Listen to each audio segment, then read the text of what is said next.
所以在中国如果叫王总，就跟在日本叫欧桑差不多，是不是？欧桑就可以有点通货膨胀了，是不是？已经不值钱了。王总，你知道吗？有一个日本的朋友，他刚来中国工作的时候，他觉得中国人见面打招呼的时候都是不叫名字，都是王总、李总、张总，然后连前台的小姑娘，都被人叫赵总。他心里想着，怎么这么多人都是当老板的呀？是有点多。然后更夸张的是，当他上街的时候，早餐店的阿姨叫他帅哥，然后他也觉得我是帅哥吗？那可能阿姨会多给他一个鸡蛋。所以有一个问题就是，为什么中国人那么爱叫什么什么总？为什么满大街都是帅哥美女？这些称呼到底是什么意思？然后难道人人都这么优秀吗？然后大家都那么帅，都那么美吗？应该都是。都是。这不就是吗？这个东西你问到点子上了。其实这些称呼，从以前大家都比较说在这种职位，或者说到现在大家其实每个人身上都可以挂这种称呼的。就可以有点通货膨胀了，是不是？已经不值钱了。所以在中国如果叫王总，就跟在日本叫欧桑差不多，是不是？欧桑。欧桑，对。那欧桑，今天你来跟我们说一下这个中国式称呼的通货膨胀背后的社交密码吧。想真正了解中国企业，学好商务中文，最好的方法不是背单词，而是走进中国老板的世界。大家好，欢迎回到 Coco 的中文教室，我是你们的商务教练 Coco。坐在我旁边的这位呢，是我的先生王总，他是一位在中国经营财务公司的社长。今天是王社长的商务访谈的第2期。为什么在中国的公司里面，人人都是总？叫总的到底是不是真老板呢？因为这种总的称呼，大家都是在职场的交流见面中嘛，对吧？可能你第一次他接待你的时候，你并不清楚。这个人在这家企业是什么样的职位，然后具体负责什么的，然后你会担心称呼上叫错，一是显得对人家不尊重，另外可能就是你如果叫错的话，人家会心里可能会不开心，那为了避免这种事情发生的话，那我们就是以他的姓，比如说张总、李总，至少不会出错，然后这样的话可能还会觉得你对他更尊重一点。所以一句王总喊出去，然后什么问题都解决了，是不是？差不多。那是不是就可以说，虽然我不知道你是什么职位，但是我先把你抬高一点，是不是？就是大家都觉得你应该这样子。就是说我叫你什么总，可能不一定就是说你是真的负责人，但是我至少是我尊重你，我觉得我觉得你可以负责，就是说你比较有能力能负责我这个事情，你就是这个负责人，叫什么总，就这种的。是的。那如果对方心里面清楚自己不是老板，他听着会觉得别扭吗？可能会有点心虚。当然这种情况下，如果只是说你自己和他是1对1的情况下，他可能不一定会说。但如果说他边上还有其他同事的话，这种可能就比较尴尬了。就说叫我小王就行，是不是？对，可能如果说他身边的人是他的负责人，他会告诉你这是什么什么总，不会说然后说我是谁谁谁，他会这样子会大概的纠正一下，或者说介绍一下。对，避免出错嘛。是的。那如果是在公司内部呢？比如说有时候甚至刚来的实习生，然后都会叫什么什么总。也叫总，大家有的时候也会叫什么经理啊什么之类的，就这种的，就称呼就觉得大家一是同事之间一种调侃，另外我觉得你升职了，就是这样子的一种感觉。是一种我希望你升职，我希望你成为什么总的一个寓意，是不是？对。那有的其实一个公司里面它就几个人，但是呢有创始人兼 CEO， 然后有运营总监，有副总裁，还有首席产品官，是不是？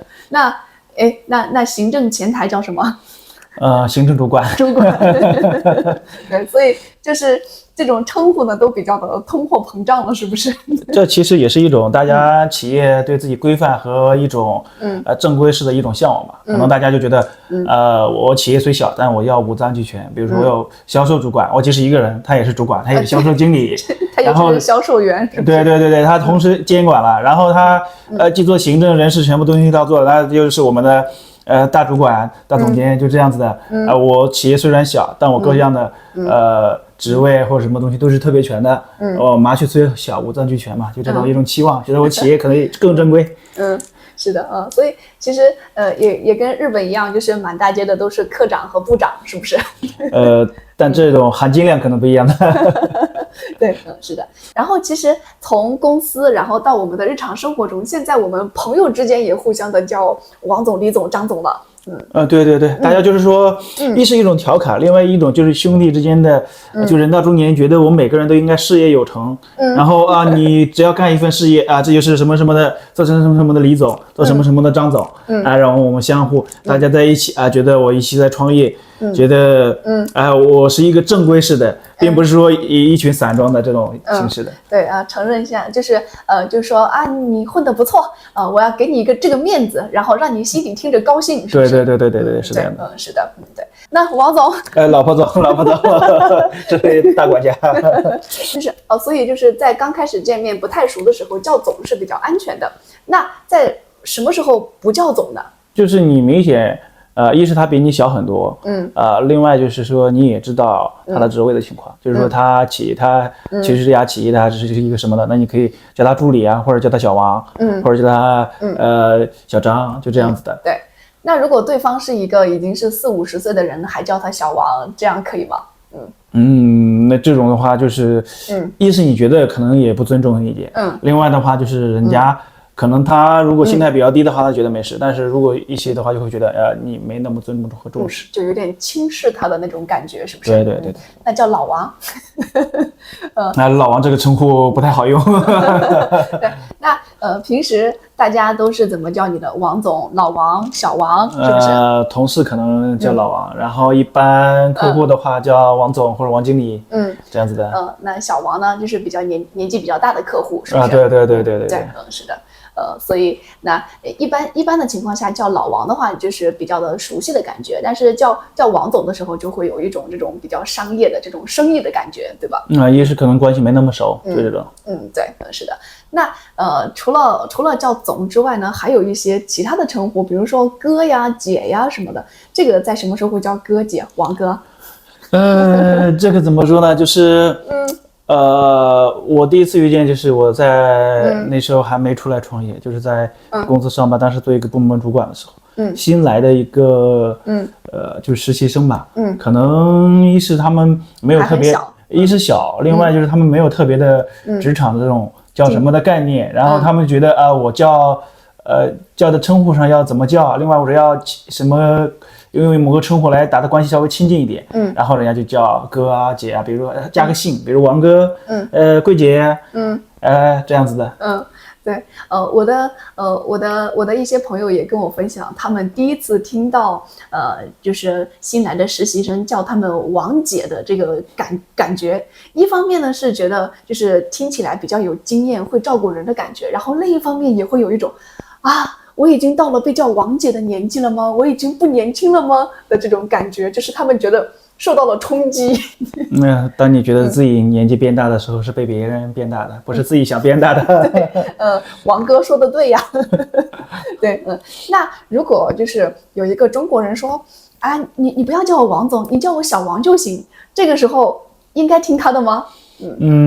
我觉得还是你叫他继续叫王总这样称呼着，可能他是一种谦虚的说法就是说你不用叫，但是如果关系特别熟，你可能比如说叫王先生或者这样子，你可以降一下，把它弱化一点，但也建议不要叫小王什么之类的，至少你关系还是在平级的。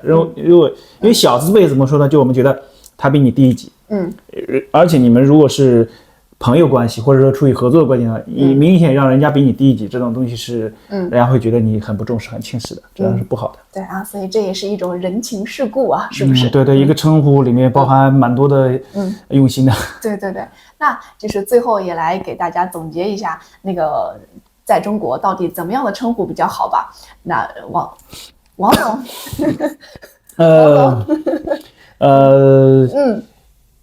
办公室工作先叫总或者叫经理啊，这样的话肯定不会出错的。如果说，当然说是，你或者说叫什么经理的也可以。然后另外的话就是去一些政府部门，或者说一些他们比较事业的、比较规整的，你或者专业性比较强的，也可以叫跟他的姓加个老师，或者说师傅，这样也会好一点。对，但是师傅的话，有时候还会联想到出租车的司机啊什么的。当这个也不一定是，就是我们可能觉得，还有一些就是你觉得不知道怎么样的话，你直接叫师傅、老师傅，也就是有经验嘛。还有一种这样子的感觉，就是你根据感觉叫。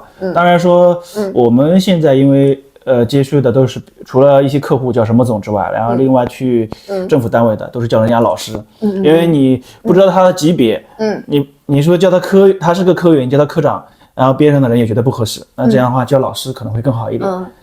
比较稳妥。对对对，因为他们也有正副之分嘛，你直接把人家叫什么副科长什么这样的话，人家可能不开心。对，这个很复杂。对，你叫人家正科长，边上的人就觉得你想怎么样的也不好，还是直接叫什么老师会好一点。对，没有冲突这样子，就是你反正是见到人，先拿最保险的称呼来叫吧。比如说你叫个哥啊，叫个姐的，这是中国人可能比较叫。当然说，如果说日本的朋友来的话，可能你叫先生或者叫经理叫总，这样的话会保险一点。对对，因为不可能说我们关系还没那么近，你直接叫什么哥姐，这样不太好，可能人家也会觉得别扭。是的所以小王王总王哥刚刚给我们介绍了一下中国的称呼的问题，所以大家如果见到中国的客户，就是见面先叫总不会错的。然后如果实在的不知道叫什么，也可以叫老师或者先生这样的称呼。是的。好，那我们今天的这个访谈就到这里。如果你也想学习中国社会的潜规则，然后希望能够在商务的场合里比较的游刃有余，别忘了订阅 Coco 的中文教室，并打开旁边的小铃铛。未来我们还会分享更多的关于中国商务的事情。下一期第4期的访谈，我们会聊一聊中国的酒文化。在这个话题上，中国和日本都有很多值得讨论的地方吧。所以中国老板的酒桌规矩是什么？不喝酒真的就做不了生意吗？我们到时候一起来看一看吧，敬请期待。那我们今天的访谈就到这里，谢谢大家的收看，我们下期再见，拜拜。再见，各位总。再见，谢谢王总，谢谢王总。